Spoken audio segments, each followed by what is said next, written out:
Would you buy a car that was powered by red-hot magma from active volcanoes?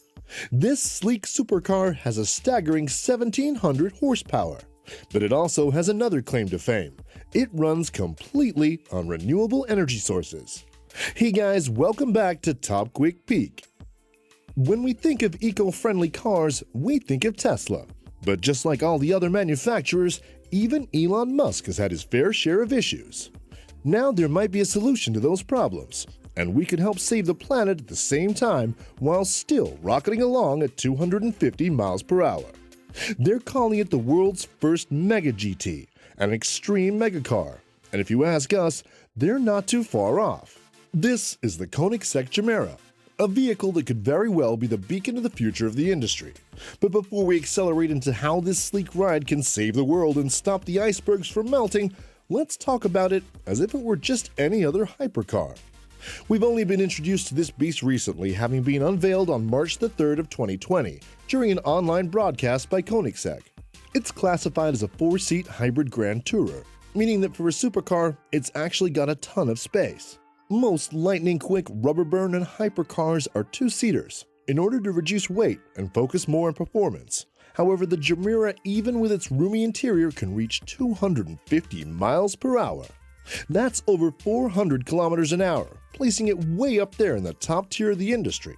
With just a handful that would edge it out in a drag race, it can zip from 0 to 62 miles an hour or 100 kilometers in a mere 1.9 seconds, and has all the fancy gadgets and stunning door mechanisms to go with it. Remember, this car is a hybrid, part electric, part traditional engine. Well, somewhat traditional. If the driver wants to, they can choose to isolate the lightweight 800-volt battery, which enables the GEMERA to go full-on electric to up to 31 miles or 50 kilometers. Keep in mind that when going full electric, you do miss out on the adrenaline-pumping sound of a real engine. You still want one for yourself? Then get in line, because there will be a limited run of just 300 cars, each roughly going for $1.9 million. Ka-ching! We've heard that the GEMERA could be revolutionary for the environment, and that's because of something they're calling the TFG engine. Any guess what that stands for? Thrust, force, grunt?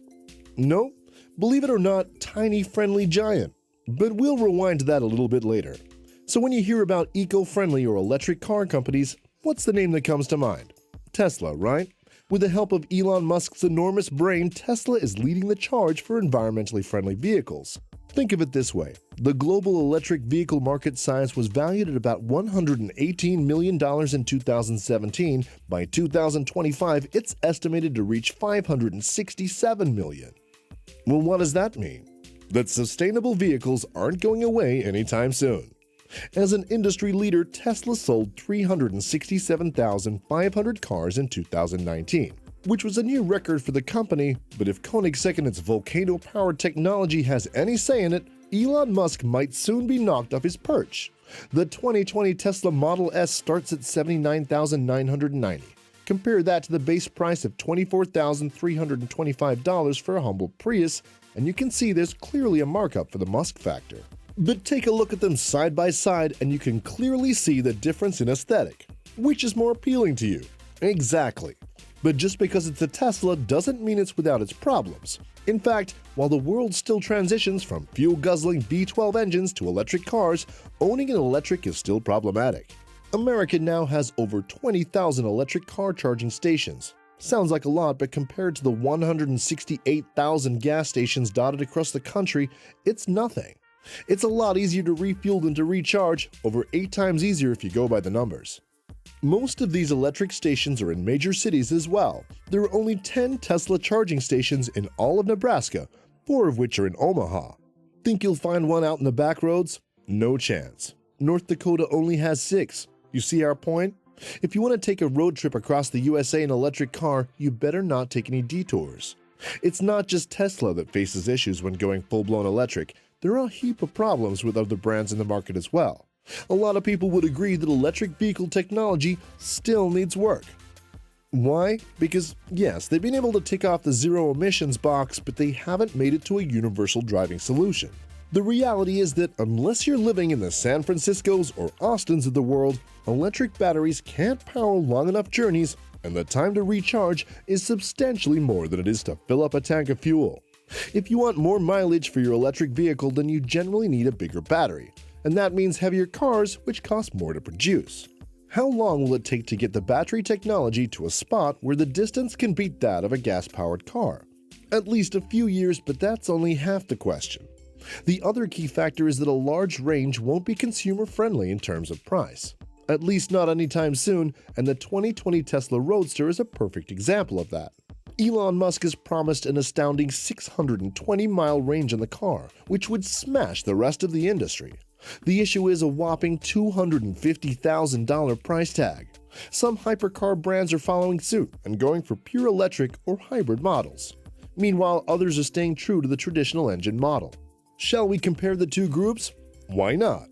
In the hybrid or fully electric column, we've got three cars as examples: the Ferrari SF90, the Pininfarina Battista, and the Porsche Taycan. In the traditional engine column, we've got the Hennessy Venom F5, the SSC Tuatara, and the Bugatti Chiron. Then, in a column all of its own, the Volcano-powered Koenigsegg GEMERA. Let's start with the Ferrari, shall we? The SF90 is the company's fastest production car and is an electric hybrid capable of hitting 211 miles per hour. With a 0 to 60 of just 2.5 seconds, the Battista is a 1900 horsepower purely electric car that can reach 60 miles an hour in under 2 seconds.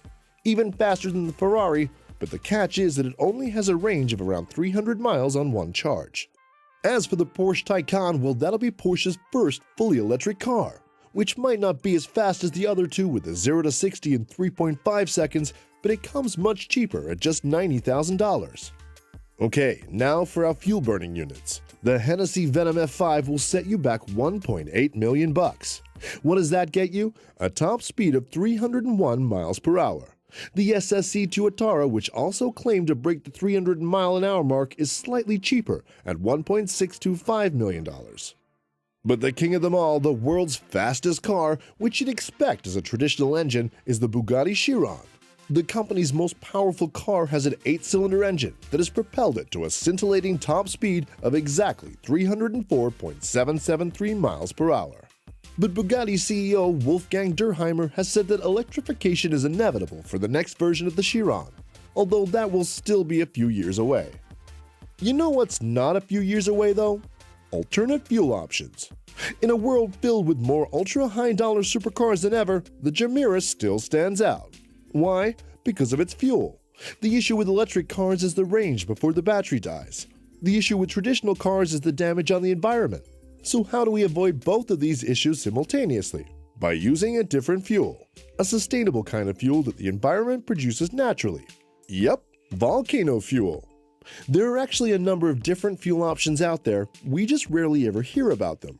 There's methanol, also known as wood alcohol, biodiesel, which is based on vegetable oils or animal fats, steam, hydrogen, or even liquid nitrogen. The Koenigsegg GEMERA, that baby runs on volcano energy. It gets a range of 621 miles, that's 1,000 kilometers. That's more than the Tesla Roadster, which was more than every other electric car. So what's this volcano stuff we've been rambling on about? Well, remember the so-called Tiny Friendly Giant engine? Well, this powerful machine is a 3-cylinder combustion engine that Koenigsegg says runs on 100% renewable alcohol fuel, like methanol or ethanol, or yes, even Volcanol, which is an alcohol extracted from a volcano in Iceland. Volcanol is cleaner and more natural than the common gasoline that we use today. For years, a company called Carbon Recycling International has used an Icelandic volcano to power a nearby geothermal electricity plant. So who's to say that this concept, while relatively new, couldn't prove to be a major new source of fuel for hypercars? If Koenigsegg can do it, then so can others. Even established car companies like Lamborghini, Ferrari, and Porsche, who have shown that they're not afraid to go down the hybrid route, could experiment with this technology. Could they leverage this new engine to keep them competitive with Tesla? There's only one way to find out. If volcano-fueled sports cars can be the norm, we could eliminate the problems posed by electric cars. We would then put a halt to the excess energy and pollution needed to create electric batteries in the first place. You see, electric battery production uses a lot of energy, from the extraction of raw materials from the earth to the electricity consumed in the manufacturing process. Extracting Volcano, on the other hand, could be much more environmentally friendly than producing batteries. Okay, now let's forget about electric engines for a moment. Why is Koenigsegg's revolutionary engine and fuel better than a traditional unit? There's the environmental benefit for one, by reducing CO2 emissions usually created in the process of mining oil for fuel. But that's not all. It'll also benefit the consumer. Yep, all of us. Sure, the Koenigsegg GEMERA is expensive right now, but remember, this is new technology. Underneath it all, the fact is that the TFG engine is about half as costly to build as a Koenigsegg 5-liter twin-turbo V8. Half the price. So if it's cheaper to build a Volcano-powered TFG engine, once the technology is mastered, that should mean that it's cheaper to buy. At the moment, the industry is testing the idea of using Volcano with all hypercars. But if this cleaner, more natural technology can go mainstream and be mass-produced, being used more with typical city cars as well, not only will our vehicles become cheaper to buy, but we could help slow the beast that is climate change. Theoretically, this combined with the continued growth of electric car technology could reduce the automobile industry's carbon footprint emissions. Would that stop global warming? It would be a step in the right direction, that's for sure. So is this a fad, or could it actually change the car world in the not-too-distant future? Share your thoughts in the comments, then like and subscribe, and we'll see you next time.